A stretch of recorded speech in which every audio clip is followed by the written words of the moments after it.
consistency is the key. And that goes with Baltimore, too.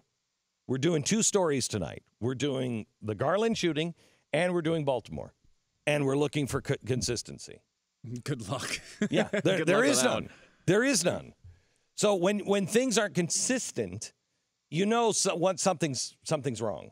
When I first sobered up back in the 90s, and I read that quote from Thomas Jefferson, question with all things, question with boldness, even the very existence of God.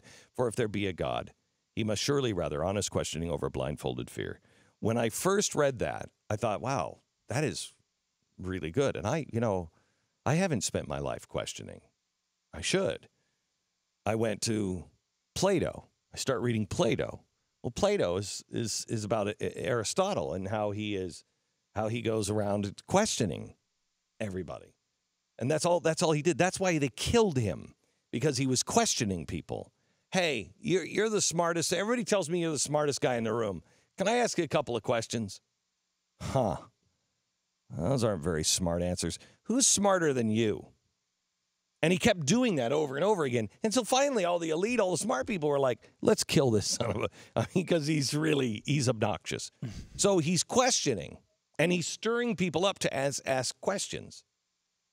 Well, how many of us have done that in our life? Really asked questions. How much stuff do you believe that you don't really know for sure yourself? You just, because somebody taught it to you. I don't know. It's the way I was raised. And how much do you actually believe? So when I first sobered up, I started taking all of that stuff out. I'm going to say I don't believe in anything. I became agnostic. I don't believe anything. Then I would question with boldness, one at a time, everything that I believed. And if I put it in place, the only thing I haven't been able to solve, the only thing where I find that I am really conflicted is abortion. I believe abortion is murder. However, for rape and incest, I make that distinction. But it's still murder. So it's the only conflict that I can't seem to resolve in me. And I'm comfortable with that being conflicted in me. I'm, at least at this point. I'm like, okay, well, you know what? I gotta give it to, God will understand. I gotta give it to the mom. I gotta give it to the woman. I have to, because I can't imagine being in that situation. So, but everything else, nope, it's murder. So when you do that and you put these things and you look at them, you put things back into you one at a time, and then you say, okay, I believe that. Then you put it back, and then you have to check it. Is that really what you believe? Is there any conflict there on that belief with anything else that you know? And if there is, then you have to take them both out and say, wait a minute, one of these is wrong. And that's what society is not doing.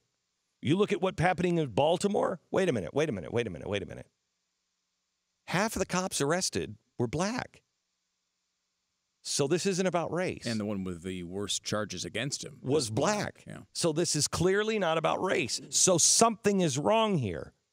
What is this about? Wait a minute. Hold it just a second. These charges don't seem to make sense to me. Just like I said, it doesn't make sense to me that he was throwing himself up against the wall and he caused his own spinal cord to crack. Right. That doesn't make sense to me. Okay. Now, these charges that come out, they don't make sense to me either. Something isn't right. Have we become the Romans? The crowd cheers, the crowd demands blood, and so we give them blood. Is that what we're doing? I don't know. I haven't figured that one out yet. But something's not right.